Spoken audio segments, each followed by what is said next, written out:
Hi everyone, it's me again, Clem from clemtravlog. Back with another exciting series of additional knowledge. Ding! This time, we're dividing the suburbs, localities and townships that make up the Greater Geelong Area. I'll breaking this topic into 6 different episodes, each focusing on separate areas: the inner suburb, north side, west side, south side, southeast side and the east side. In today's first episode, we're starting with the inner suburbs, those located between a 10 kilometers radius of Geelong Central Business District. So without further ado, let's jump right in. Geelong City, Geelong West, Geelong East, Geelong North and Geelong South. Since 1930, it is the second largest city in Victoria after Melbourne. The European exploration of the area began in 1802 when Lieutenant John Murray sailed into Corio Bay, followed by Matthew Flinders mapping the area later of that year. The first European settlers arrived in the area in 1830s and the town was surveyed in 1838. Geelong was declared as a city in 1910. Somehow regarding the name origin of Geelong, it was named by John Helderidge in 1837 inspired by the advice of a local Aboriginal, referring the area known as Geelong. According to my research, the Aboriginal name Geelong most likely means the tongue of the land or the cliff. Additional knowledge. Ding!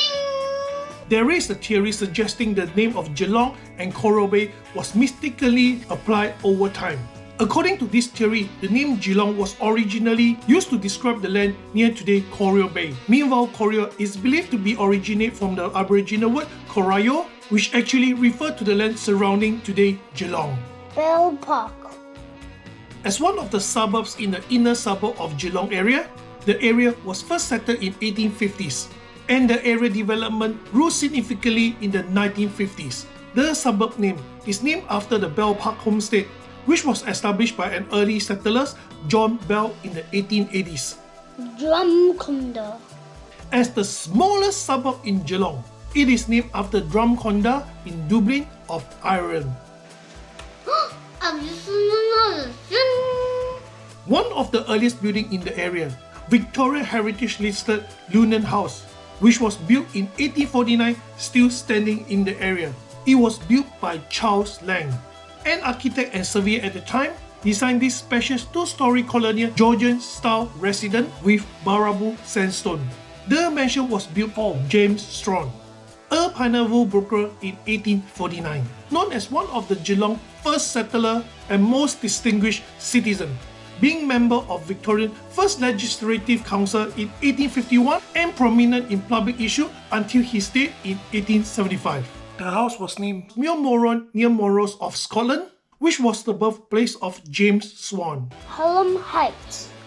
A suburb that was named after Sydney Hamlyn, a local resident in 1940s. The area was first occupied as pastoral run and became more developed in the mid-20th century. Herne Hill. As a former area of pastoral run, the area only reformed into residential form in the late 19th century and early 20th century with the expansion of Geelong. The suburb is named after Herne Hill, a district in London.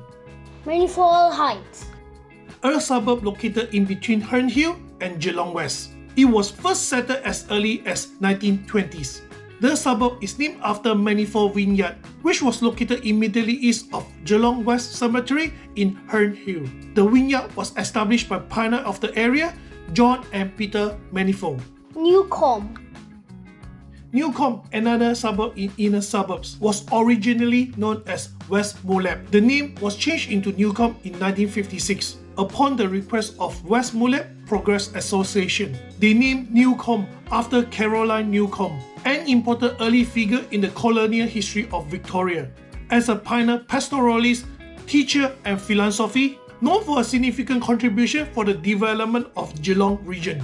The area began to develop as part of Geelong post-war expansion in the mid-20th century. The land of Newcomb was primarily used as an agricultural purpose, including market gardening, which took advantage of the fertile soil in the area. Newtown.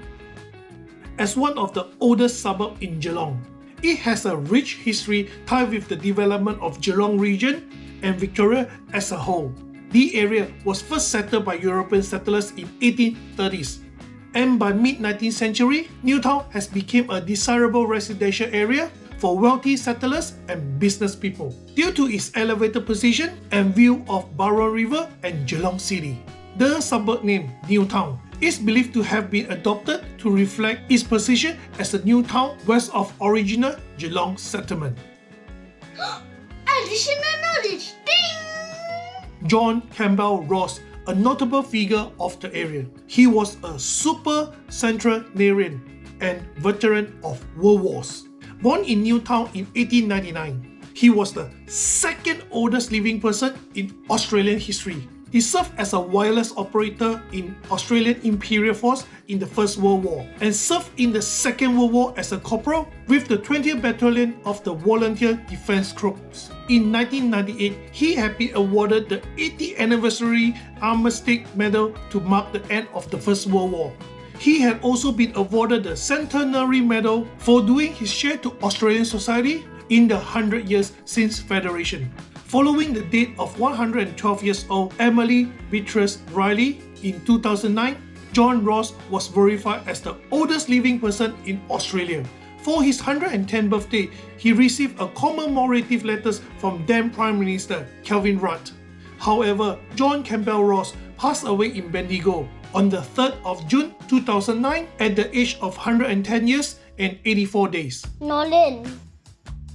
The suburb of Norlane is named after Norman Lane, a local serviceman from the district who was captured in Singapore and died working on the Burma-Thailand railway line in the 1943. North Shore.